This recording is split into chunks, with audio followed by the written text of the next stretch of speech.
Hey everyone, welcome to the Blue Room Podcast, an intimate space where we explore ourselves, our lives, and our relationships more deeply through therapeutic conversation. I'm your host, Fantana Shatamsa, and I'm so grateful to be on this journey with you. Today I have my friend and colleague, Winnie, here with us. And before we start diving into it, I just want to put a trigger warning out there for folks because, again, anytime we talk about things that are really sensitive and triggering, we just want to make sure that we do it responsibly. Yeah.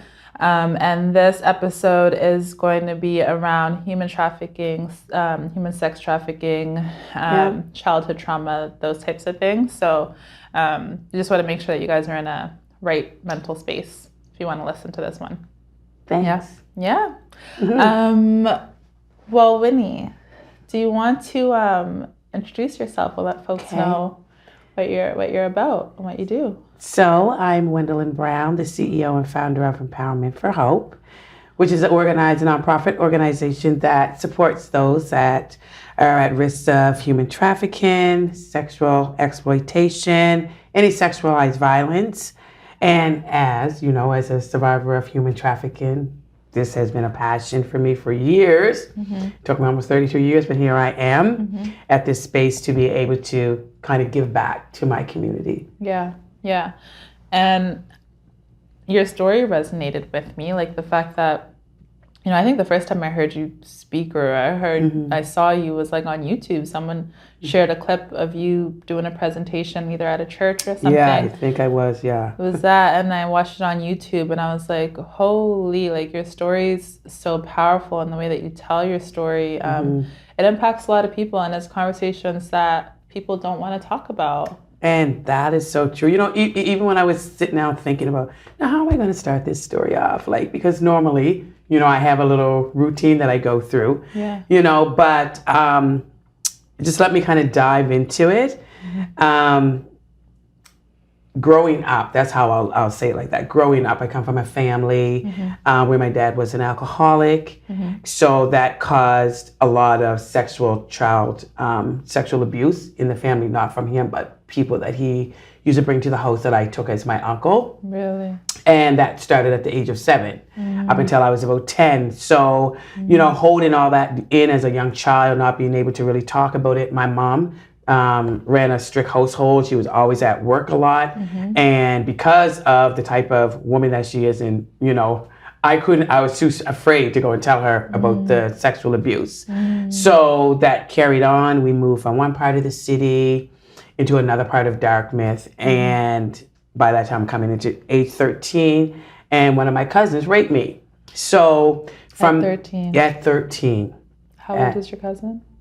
I think he and I doesn't matter. Would kind of be around the same age, but at the end of the day, it's just simple fact that 100%. that happened, and I didn't tell anybody. I remember that day so clearly. My mom was at work, literally. She used to work at Northwood. So me and my brother weren't allowed outside in the lane, and we grew up in Jelly Bean Square. Okay, so coming outside cost me that day to have that happening to me. Playing hide and go seek, and I went in the house and hid behind a chair. He came after me and started touching, and then he forcefully had sex with me. So, and I kept that in. I didn't tell that to anybody because number one, I didn't want to get in trouble from Mom. And still, even growing up at that time, my mother and father was going through a lot of, like situations. There was a lot of, like violence in the home because my dad used to, beat on my mom at times.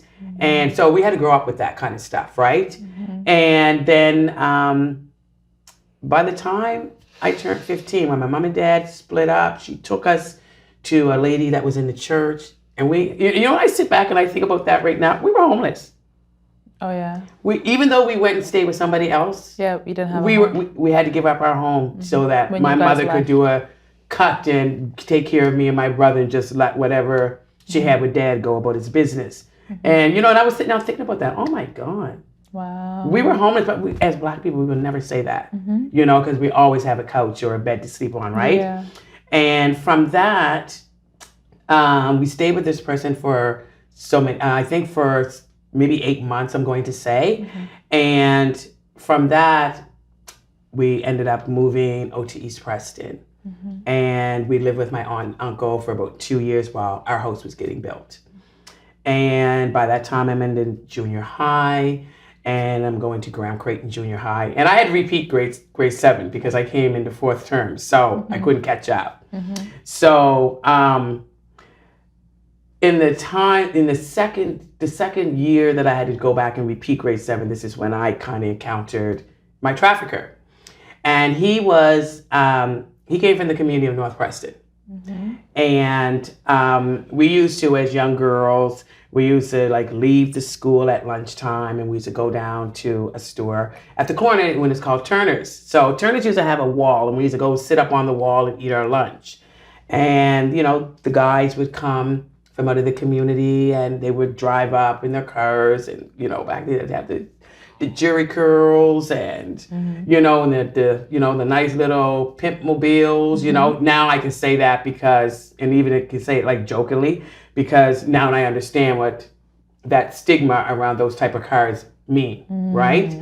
And this man started talking to me, and I had a complex because I struggled with my weight a lot, and I had bad eczema. So I was kind of shy growing up in church all the time. I just went from school, home to church. So also growing up in a religious home like that, I never wore pants. I never wore my first pair of pants. I was 17 years old. Right. That's a thing. Yeah, sometimes even in our religion too. Yeah, like I can't wear pants at our church either. It's all dress, long dress. Yeah, and you know, and it's so weird. Like the church that I attend now, we can. I can wear pants. I don't. No, I'm lying. I do on occasion. I do, but it takes a lot for me to put on a pair of pants because of the stigma of growing up and having that always on you. Yeah. And by the time this man talked to me, he was 24 at the time. I'll never forget that. And in my head, I'm saying, "Oh my God, he's so old." And you were how old? 15. But he talked to me. He was the one that took my virginity, like in that sense, you know. And which is also rape. It was, you know. Every time I even think about it, like, because now when I sit back and I look at how he groomed me, and he had to work me, you know, because I used to hate having sex with him. I didn't care. I just wanted to have, I think, like the friendship and feel that love feeling that I was feeling towards him, or I was thinking that he was loving me too, from everything that he did, you know. And it wasn't that he went out and brought me cell phones, did my nails, or anything like that. You know, he used to go buy me food, and that was a big thing for me. You know what I mean? So, you know, and some people may say, "Oh, Wendolyn, you know, it was just McDonald's," but it's not the fact that it was McDonald's. It's how he did it, and why we know now why he was grooming me, you know. Okay, so, you know, he was the man that I was looking for in my dad, if you know what I'm trying to say. And one of the biggest things that was a sinker for me was because I just told him everything about my life, and because he knew I didn't have my dad around, and my mother was a strict woman, he would put ideas and thoughts into my head just from what I would say, you know. And I didn't really understand because I was young, you know, but it came to a point where even now when I think back, I loved him.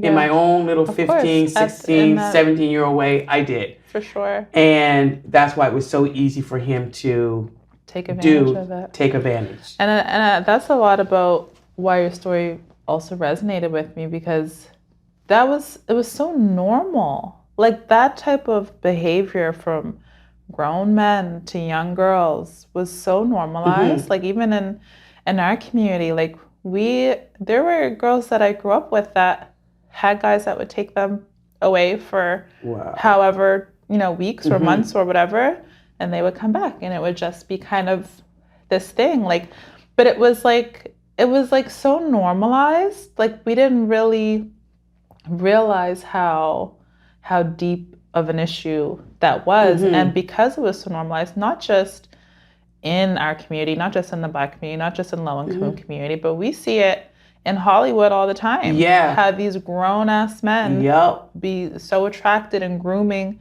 these 12, 13-year-old girls. And Exactly. it's a problem that we have in society that really needs to change. And like your story, there's so many layers to it. Just like I can relate, like, you know, being young and having so much stuff going on, like your parents are dealing with their own stuff and your community and, you know, all these things that like you feel like you don't have the space or the right sometimes to say something about what's going on. And you know, growing up and being Black, our parents used to always tell us what happens here stays in here. Oh, for sure. You know, and don't tell nobody about the family stuff. Well, this is it. And then on top of that, I look at, like, my mom used to say stuff to me like, you stay away from them boys. Them boys ain't no good. But that was it. And that's it. There was no sex talk. No, nothing about the sex. None of that stuff. Like, my mom didn't even talk to me about my period. I learned all that stuff through school. Yeah. And even when this guy took me that day, like within a couple of days, I literally started my period.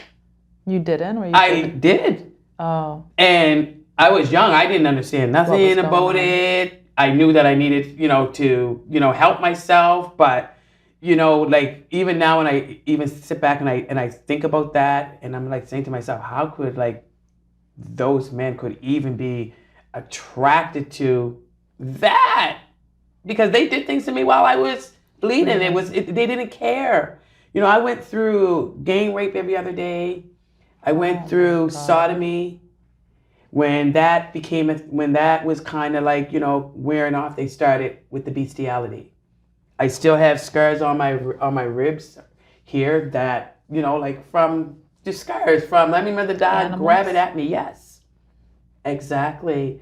And back in them times, like, that happened 32 years ago, they used to do, when they wanted two dogs to mate, they would literally have this type of salve that they would put on, like, the girl dog, and, so the dog can kind of go towards it, you know what I mean? And they wiped that stuff from my backside down to the back of my legs. And I was literally on my knees, tied like this so that my hands were on this side of the chairs and the legs on the other side of the legs. So I would be in a position where I couldn't move. And yes. And, I remember, yelling and screaming because, number one, I was afraid of dogs. So to feel that dog trying to grab at me and doing other things. And I literally, like, could feel like we wanted his little tinkle penis bumping up against my ass. And I think to myself, oh my God, because you hear so many things about people having sex with animals. Like you said, I'm saying to myself, like, I've never experienced that before. I never had to go through none of that stuff before. Right. I didn't ever know about, like, gang. You hear about stuff, but, and you can try to imagine in your head, like, what's gang rape? You're young. So how would I know what gang rape is? Like, we heard about it. Like, I would hear of it happening to girls, but I've never been in that situation. Oh my God. Like, it was horrible, even with feeding me. It got to a point where I want to go home. Honest to God, I just want to go home. I didn't even care if I got in trouble anymore. I just wanted to go home. And to hold that manipulation over me, I remember, like, they would literally feed me chicken bones and fish bones. And it was around Halloween time and stuff like that. And I remember they were eating this mackerel. And I was so hungry and so messed up because I'm wearing a pair of underwear that I had on for weeks. You know what I mean? And I'm taking, like, a towel that I found in the bathroom, and that's what I got to fold up to put between my legs, so I'm not bleeding all over the place. And nobody cared. Nobody cared. Was it just you in the house? It was just me in the house. With other men? With a bunch of men. And once they... people from the community, or I should say men from the community, knew that there was a girl up there, and, they're running train on her, because back then that's what we would call it. We wouldn't call it gang rape. We would call it running train. They came and had their fun. I remember them sitting at the table, playing cards for me. That's how I would get taken into the room. And I remember when they were trying to do like the sodomy, and if I was too much of movement, they would give me this tea. I understand now. It used to look like a bunch of leaves in the cup, but it had a stimulant in it that would make me like nod out, so I couldn't move my body. And even the day that the friggin' police come there looking for me, and they took me and put me literally underneath the floorboards in the kitchen, back behind the table by the bathroom. And I remember, because I couldn't move, but I could hear everything, and I could move my eyes and stuff. And I remember the police asking for me. I remember the guy giving him permission to come in and look, because, hoping they're not going to find me, which they didn't. And one thing I'll never understand is, why didn't they bring that police dog in the house? I'll never understand that. So I remember literally when the police officers were walking around, the weight of their feet on my chest underneath the floorboards, and in my mind I'm thinking, oh man, please, can't you see me? I even wrote a poem that says, can you see me? And they didn't, and they walked out of the house. And after that, to maintain that control over me, they said to me, if you want to go home, you have to get us another girl. So I was on that. And I just want to go home, honest to God, 100%. And we went to Sackville Drive. I'll never forget that.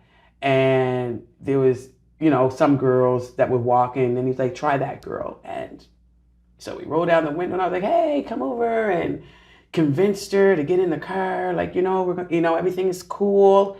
And she got in. I was in the back with another man, and there was my trafficker who was driving and another man in the front. So there were 3 men and myself. She got in the back with me. Once we kind of got out of Sackville, coming down Magazine Hill and going along Acrely, I remember we switched and put her in the front, and so that she wouldn't be able to like leave once we got to North Preston. And when we got in North Preston, I could walk home, because there's a back road from East Preston to North Preston, and I'm like, okay, like, can I go home? No, that didn't happen for me. Oh my And God. I'll never Wouldn't let you leave. No.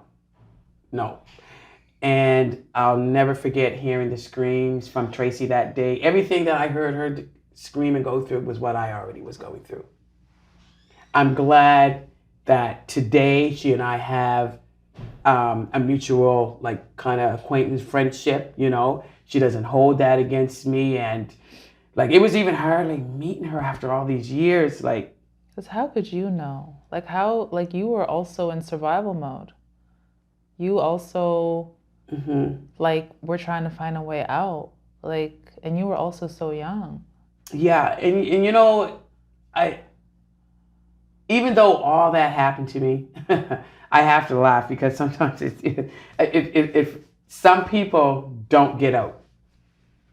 And when I say that, some people get stuck in it physically, and they can't get out of the trafficking. And then some people get out, but they still have that slave mentality where they're so complacent at the life that they live that they end up, even like I did. I turned around and started sexually exploiting myself. I fell into a 12-year drug addiction, and 4 times I tried to take my life.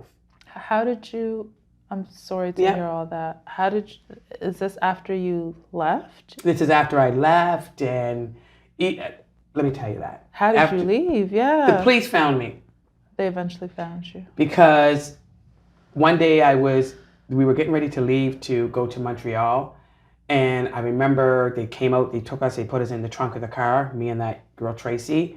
And they put you in the trunk of the car. Of a car. Yeah. To drive all the way to Montreal. Well, that was the plan, so that, because remember, the police are going through the community looking for Gwendolyn.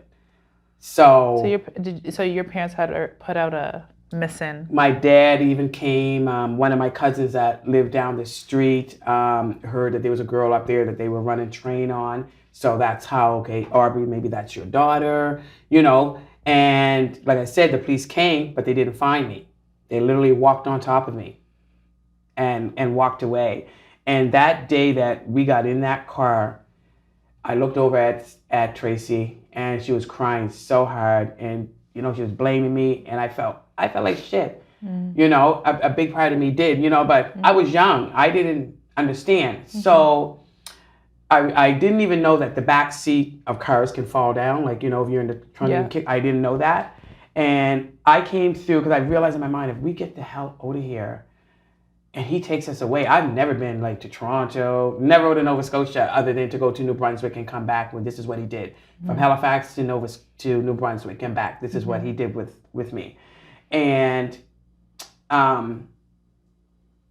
that day when we were in that trunk of that car and I pushed that seat down, I remember that guy's father was walking up the steps because he had us down in a low part of the house and his father lived up in the top part. So the whole time that we were there, this person's dad wasn't around. And that day I seen him walking up the steps. I watched him go into the house because I didn't want that man to come outside and see that I wasn't in the trunk, because this was my opportunity to get free. And I got out of the trunk. I didn't run. I went up the steps, knocked on the door, and I said to the man, I said, "Can I use your phone to call my parents? Your son had me downstairs. I want to go home." And I said, "The police came looking for me." And, those things. And he let me use the phone. I called Dad. I said, "This is where I'm at. Will you please come and get me?" And I went back, got into the trunk of the car because I was scared of what would happen if the guy came outside. And, I remember you can hear the walkie-talkies of the police. I could hear all that in the yard. And, thank God, when they opened the trunk, I was so happy to see the police. And I was, but I how can I say it? But I was, now when I even think about it, I think a part of me was sad to be leaving him, because I was wrapped up in feelings. And even when... How many years were you there? Almost 2 years. Because he started grooming me from the age of 15. Yeah. And I was coming almost 16. So when I started having sex with people, was at the age of 16, And because he had to work me to make sure that, as I say, I was greased up. But, even after I got home, I lied to my parents. I didn't tell them what happened. I was too ashamed. And I used to go to Cold Harbor High then. So when I went back to... Were you going to school? Yes. For that 2 years? I used to sneak out the house to go meet him at the end of the road when my mother was in bed. And go do stuff. Yes. So were you living there or no? What, living in East Preston? No, were you living with the trafficker? He had me in two places in North Preston. Yes, he did. And we would just travel from, there into New Brunswick. And it's so weird because, you were going to school. Yeah. While all this was happening. Yeah. And half of the time, I wasn't even going to school. I remember he's my godfather, Mr. Jerry Tynes. He was the principal of the school back then. He literally had to tell me, "You got to go. You can't be here." The kids would make fun of me. They would... ask me, some of the guys would say, "Can I get a piece of you? I heard what happened to you up home, and, you girl, you might as well just give me some of you too." And, and it was so much it was so shameful because you get all the cat calls walking down the hallway. Sometimes I'd get off the school bus. I wouldn't even go into school. I would just go up on the road by Cold Harbor Road or the Forest Hill Parkway and stand on the street and smoke cigarettes. Just smoke. And I didn't even know how to smoke, but I would just smoke cigarettes because it was wait till everybody goes to class, And then when I got kicked out of school, that kind of changed my whole everything. I ended up having kids. I got in with another man who was abusive to me, and I ended up having 3 children with him. And my trafficker, after that happened 8 years prior. So one day I just knock at the door and I go to the door and it's him. I was in shock because I hadn't seen him in over 8 years. And now I understand that he was on a psychosis. Him and another man was going to a different house. He went to the wrong house. And that day he sexually assaulted me. The 8 years later? Yes. And one of my oldest child, which is my daughter, walked out of the room, and She walked in? Yes. So he had me in the living room. So she walked out, she called my name, and I remember him turning around telling me how beautiful she was, and I said to her, "You go back and go get in your room right now." My and God. Because I'm thinking in my head, how am I going to protect my kids? I can't even protect myself. And Oh my God. So I said to him, "Why don't you take me? I'll go with you. We just got to get out of here." And I came out of the house, and he took me up through the back way from the East Preston to North Preston, and him and his friends sexually assaulted me. After that, I just got him. I remember I said, "Can you just drive me to this place?" And I made him take me to he wanted to come back to my house. And I said, "Oh, can we stop here so I can pick up my laundry?" And I went to my aunt and uncle's house. And when I went inside, I broke down to my cousin. I told him, "This is what happened. I just got sexually assaulted. Those men outside in the car are waiting for me to come back and I told him I was afraid. And, my uncle went out and made them leave. I ended up going into the Abbey Lane on the psych ward because I tried to take my life. It was the first time. Mm-hmm. And from that, and talking with the doctors, it triggered the trafficking. Mm-hmm. And so that's how the police got involved 8 years later.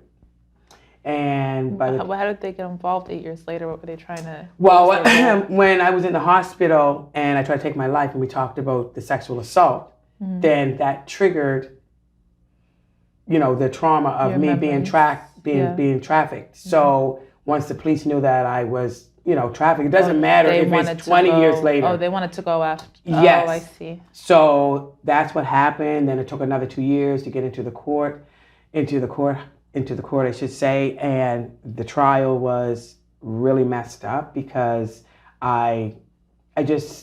he had to question me. He fired his lawyer and he had to question me. Who had to question you? My trafficker. So to have him, get up and ask me questions was really, he messed with my head so bad that day. I looked at the judge and I said, "You know something? That's it. I'm done. I can't do this." Because a big part of my shame was because now my parents are finally going to hear what truly happened. And I was embarrassed.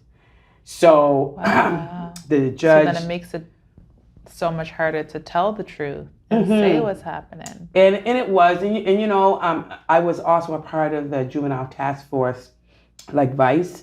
So, I had those officers with me in the courtroom. And, when the judge cleared everybody out, they were like, it's up to you, but like we've come so far, and I was just shamed because, oh my God, Mom and Dad is really going to hear what happened, and for my mother to walk up and say, "You tell, I don't care what he did to you, you just tell the truth." Mm-hmm.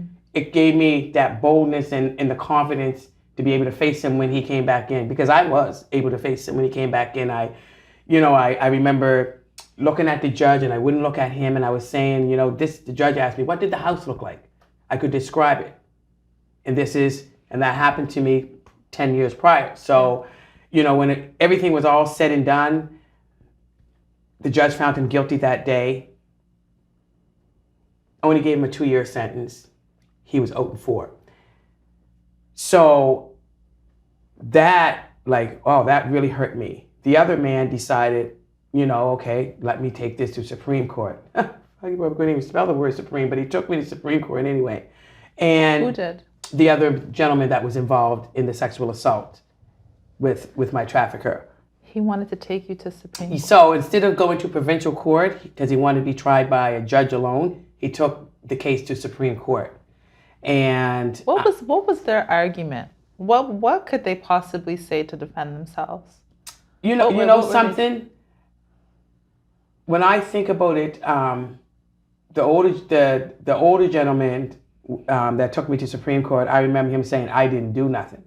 I couldn't even get hurt." And it's true. He couldn't get hurt. And I admitted that, but at the end of the day, you forcefully held me down in that car. And because of the way that I was going on, Okay, so it took your heart on away. Okay, whippy ding dong. But the principle is you were there, you put me in that position, and this is what happened. You guys literally were taking turns. One was holding me while the other one getting out the car to come around to get in to make sure that I couldn't move or run or anything like that. So, and they were charged with living off their avails, unlawful confinement, oh my God, assault causing bodily harm. Oh my God, he had about 7 or 8 charges against him. But at the end of the day, he only got 2 years. The other gentleman, like I said, that took me to Supreme Court, the judge found him guilty, but he was allowed to serve his time in the community. So he didn't get jail time because, you see, it's been like 30 years since he ever committed a crime. So the judge felt he wouldn't be a danger to myself or to anybody else in the community. He died mowing his mother's lawn some months later. My trafficker, today he's still alive. I won't say a bunch about like him like that so people can know who it is like that. Wow. But he is alive, and I don't look at the fact that what has happened to him now, we're like, you can say karma is a bitch. I won't say that because that's not the type of person that I am, and I don't want to say it like that. But things happen in life, and karma does get people.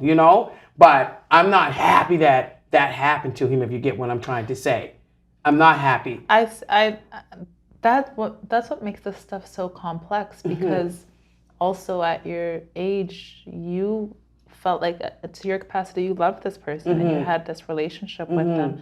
And that's how all this grooming and stuff can make such a deep, lasting impression on people, because a lot of it, you build relationships over time. So even when you don't even want to say the person's name, I feel that too. Like for things that I've gone through, like I don't want to say out loud who it is, because you do build this relationship, and that's what makes this shit so complex. And so, but like as a person on the outside, like, I'm like, you should absolutely say his name, and you should call his ass out.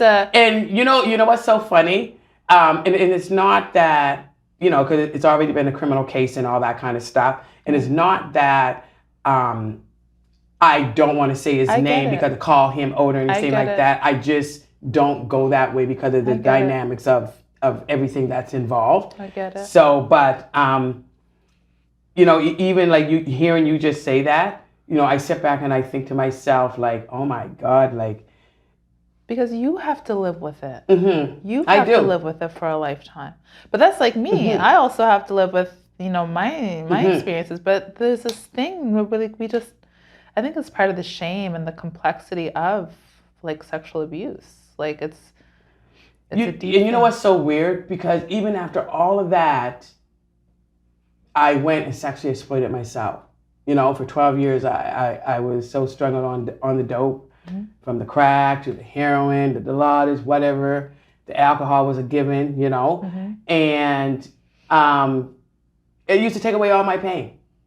It really did. And I became homeless, and because of that, my drug addiction, I became homeless. I literally gave my kids to my parents because I couldn't do it, and it wasn't fair to them to be around me 100%. While I'm living like that. My God, I remember seeing myself take food that I go buy and sell it to the dope dealer, and then go to the food bank to bring the food back so to make sure the kids could eat. And I say to myself, how after when women who have been trafficked, how is it that we turn around and go back and sexually exploit ourselves? I did it because I had a drug addiction. I did it because there was times I was tired of sleeping outside in minus 35 weather in Ontario. So let me go get a hotel room. I did the ultimate. I did whatever I had to do to keep a roof over my head and to keep me high. Yeah. I did some low things. Of course. For drugs. Well, when your self-worth is like stripped away from you and you don't have no self-worth left, you're going to do anything in those moments. Like, and there's no there's no like, and I say there's no blame or shame, like because in that moment you were stripped away already, right, from every piece of yourself. right. So what you were doing to survive and what you were doing day to day, like you were in a completely different space. And you know, and I'm looking back at that, and I think to myself, because they were family members that I involved myself with, and we worked together. And in my head, I think I tried to justify, because trust me, I shouldn't have been with these people. You know, number one, I shouldn't have been with them. You know, one of them was a niece, and she and I are, you know, close. And me and her just travel. We just travel from Canada, you know, to go make money. She was on the dope, I was on the, you know, the coke. And after I seen, wow, look at all the money you can make, like, just selling your ass. Let me go and do this. At least I don't have to be asking the dealer, can I get a, you know, a bump, and then I'll pay you this day, and, you know, running around, like, you know, waiting for the welfare check to come so I can even give him the money back. Yeah. You know, it was too much stress of especially in Toronto, because those guys just didn't play around when it came to their money and drugs. So I fell into that life of exploiting myself. And somebody just said to me the other day, oh my God, Gwendolyn, that is so true. You literally exploited yourself. And I did. And, you know, and when even like, you know, some people mightn't see it like that, just like, you know, and yes, sex, the sex industry, you can be independent. And even though I was independent, I see what you're saying. you know what I mean? I still turned around and exploited myself. I would get up and make my ads every morning from 6 o'clock, because I know I'm going to catch the men on their way to work, 12 o'clock, you know, and it depended on what city I was in. I followed the trend. So I paid attention to what was going on, you know, and a lot of those things happen when you fall into coming out of sex trafficking into trying to survive day to day. I didn't know, like I wanted to look back and see my facial expressions throughout this recording, because I didn't know your story to that depth. So I want to thank you, first of all, for coming and sharing all those details, which like, I don't, like, how does it feel to you to have to, like, to talk about, like, I know now you have your organization and stuff, and like, how does it feel to relive those you know, details? something last year, as soon as I would say, you know, I'm a survivor, I would burst out crying. But God gives me grace. Honest to God, He really does. You know, I always stand on my faith in God. And the more I talk, the more I heal. Yeah, that's true. To be honest, recently, you know, I had to reach out to a therapist, because I did a speaking engagement, and it wasn't what I said, it's what I heard that really messed me up. What was that? I heard some, you know, stuff from, you know, other young girls, and this one young girl who was 17 years old with a baby. I was like, oh my God, like, oh my God. What was being? You know, like, for instance, she had been trafficked from the time she said she was 12 by her uncle. And now you're 17 years old, and the man that you have a baby with was her, what do you call him? Her sugar daddy, you know? And I'm looking at them being together, and I'm like, oh my God. You know, and I was saying to her, is there any way that I can help you? Like, you know, like, what could I do right now to help you? You know? And she was like, if you ever come this way again, please look me up. And I did. And I actually reached out to an organization to see if they would take her and her baby in down in the valley, because she needs it. She's only young. She's 17. You know, she never had a kid before. The baby was only 4 weeks old when I seen her. And that was just a couple of months ago. So obviously this stuff is still alive and well and still happening. Oh my God, this is girl, listen, this is happening all the time. Nova Scotia is the stomping ground for sex trafficking. You know, I was just at the schools, and I literally pleaded with these kids, like, pay attention. You know, if you have friends that are involved in the sex, you know, that has a boyfriend and he's making them do stuff that and want, like, some kids don't want to tell. You have to tell. You have to tell an adult, you know. When you see one of your friends, you know, now she has a new cell phone on top of the cell phone that she normally has. She's getting her hair done. She got nails. She's driving up and down with the boys. She's wearing gold, something that you would never see her doing, you know, and now she's not, you know, we would say she's acting brand new. It's not that. Number one, she's in the boyfriend syndrome. When I say that, because now she's falling in love, you know, and when you're young, anything and anybody can take your attention, you know, especially if you feel that's been a lack in your life. 100%. So, and I'm glad you touched on that, like in terms of what community can look out for, like signs and things like that.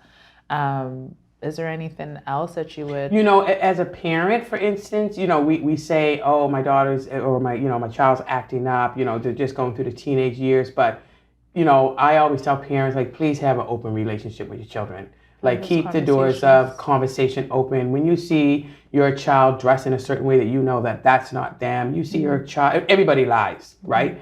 But, you know, doing too much, like, pay attention, because at the end of the day, it's more going on than what you may think that it's just, you know, teenage stuff. Teenage stuff, yeah. Talk about sex, talk about trafficking, talk about the realities of what's going on. I didn't realize it was still so prevalent in Nova Scotia. It is. It's the highest. We have the highest rate for sex trafficking at 6%. Yeah. Canada. And combined with Ontario, that makes up 90%. So what's being done about it? How's the justice system getting involved? And if you could also touch a little bit about your organization for as well. Instance, with me, I advocate by doing these speaking engagements to, you know, bring awareness to the sex trafficking that is here in Nova Scotia. And as for the police can only do so much. And if they don't know, they won't do. And even if they know, it has to take that person to step forward and say, I'm being sex trafficked, or, you know, I'm going to press charges.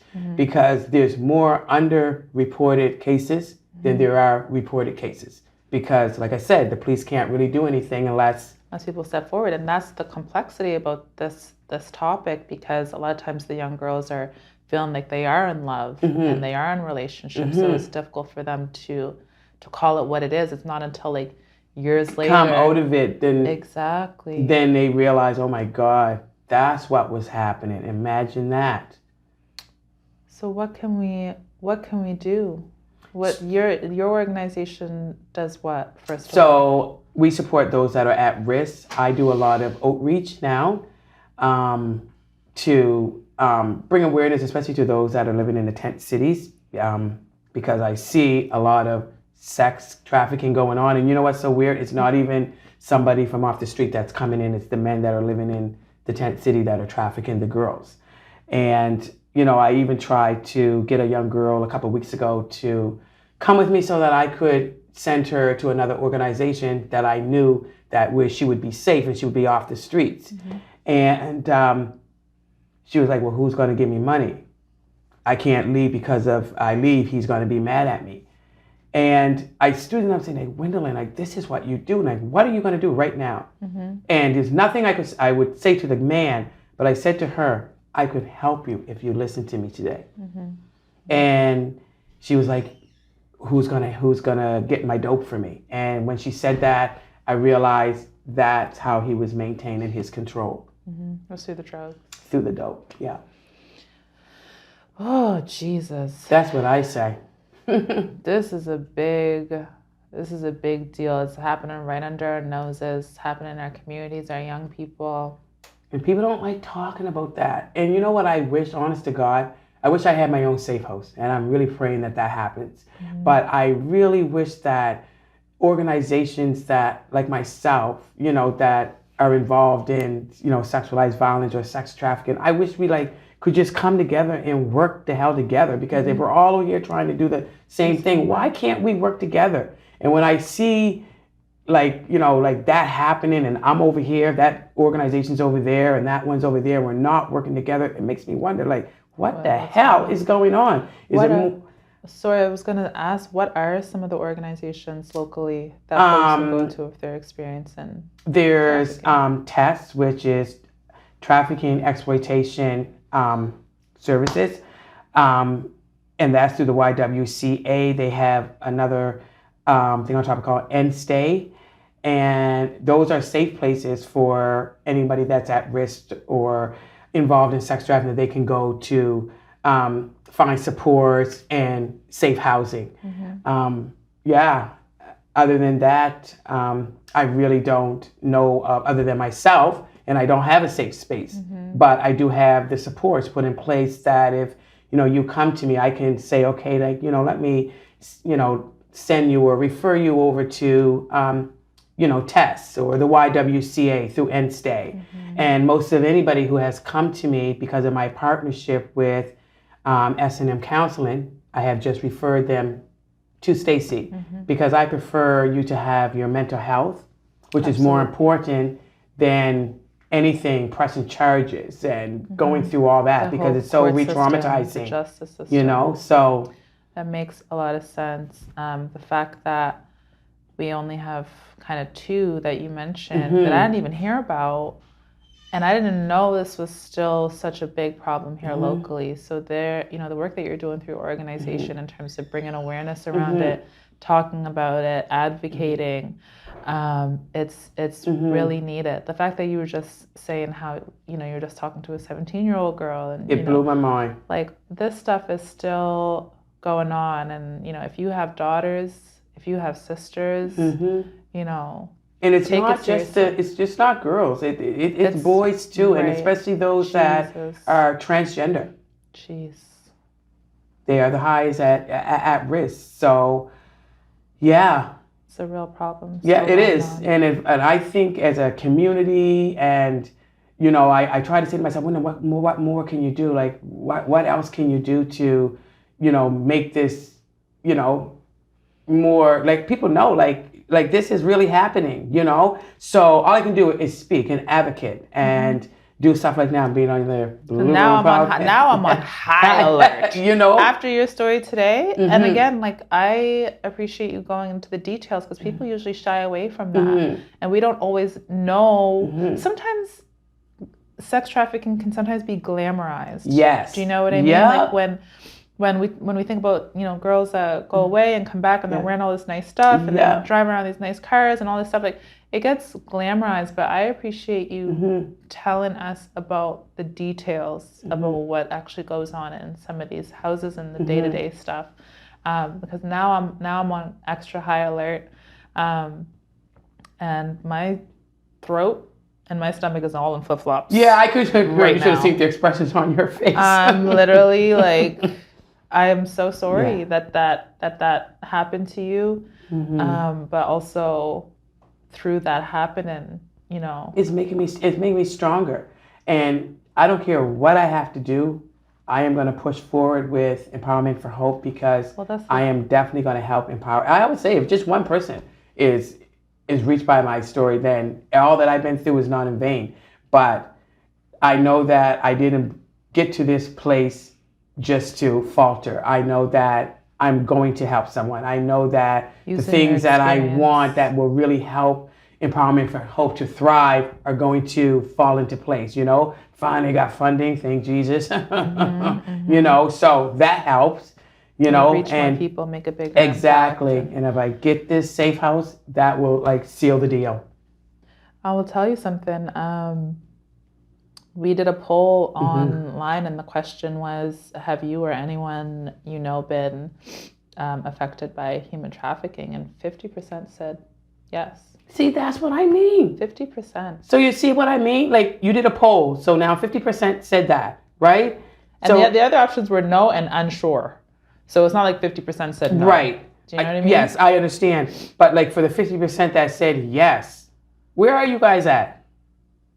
How come we're not working together? Or like, where are you guys at? What are you doing? I always tell people to please don't be complacent. Don't be scared to. And some of them are victims. Some of them are some of them either, maybe a family member or a friend or something, and it's so complex. Like, this stuff is so complex. Yeah, I get that. You could want to help somebody and they're so in this manipulation that they don't know. Someone did ask, how can we support survivors while also acknowledging the history of human trafficking? Many ANS origins come from human trafficking of Africans, historically speaking. And we know this. Yeah. Like, we know this, like, slave trades and all of those things. But how do we support survivors while also acknowledging the history? By not being complacent, but by speaking up about what you know. You don't have to call people's names or anything like that, but by just saying, listen, I'm not taking this no more. You're not going to have this in my community, Yeah. And if I see you doing this, listen, I'm going to come and talk to you, because people are going to get sick and tired of you coming up in their face, telling them, oh, you need to, you say to the dope dealers, stop selling dope in our community. Yeah. Everybody knows that these boys are running these girls. So why can't you just tell them, like, you're not going to have this in our community. We don't want this here. 100%. 100%. There's like this code, like, we don't want to, snitch on each other. We don't want to, like, say what's going on, but that's our children. Exactly. That's our children out there that are being exposed to this stuff. Exactly. So when you put it in those terms, we would keep fighting this. Exactly. Keep fighting this good fight and calling it out and doing the work that you're doing through your organization. Is there any last words you want to, if there's anything that you want to say that you really want people to know? No. I really want to quickly ask you, right quick. Okay. How did you heal? Like, how are you healing? You know what? Honest to God, I always say, I'm not completely healed. And that's the God's truth. For sure. But like I said, I truly lean on my faith in God to help me. I really do. And like I said, just recently, I had to reach out to a therapist because I realized for myself that it's a lot that I'm taking in. It's a lot that I'm hearing. And a lot of stuff that I can't say because it's confidentiality. And it's like I go to sleep, as Tia would say, and everything is all in my head, So, yeah. It's a process. It is. It's a process. It is. And probably through the work that you're doing, hopefully you can find a lot of healing through that. And it does. The more I talk, the more I heal. Good. And plug us really quick to your organization. What's the name and how can we find you? Empowerment for Hope. You can find me on LinkedIn, Instagram, and Facebook. And you're starting a podcast. I know. Don't worry. Keep it real. Podcast. And it's going to be some Keep It Real moments. Subjects. It will. Okay. It will. I know that. It will. It's coming. Trust me. Yeah. And you'll be talking about this in particular, or this a lot of things? Well, it will, but it will be myself and somebody else because it will be her story, and the way that we'll do it, you'll get to hear what kind of happened to me too, and people, I always say, people have heard from me, but I literally want people to hear it from a mother's point of view. Like, I met a woman in Ontario, oh my God, and she literally is the mother of a survivor of sex trafficking. And this woman literally had the man living in her house. She knew something was wrong, but she didn't know what was going on. It was happening right underneath her nose. And I need her to tell her story so that parents can truly hear it from a mother and what she has done up until today to try to, we're not going to stop human trafficking. It's never going to stop. Yeah. But we can kind of combat the cases and bring awareness. Talking about it opens up our mind to so much, because that floorboard story, I will never forget that. And so people can be aware of all the possible places where people can be stuffed and hiding and be suffering. If you're going in to look for someone in a home, don't just look in the obvious places. Like, sharing these stories is doing the work. Yeah, and that's one of the biggest things is just getting it out there and just talking about it straight up.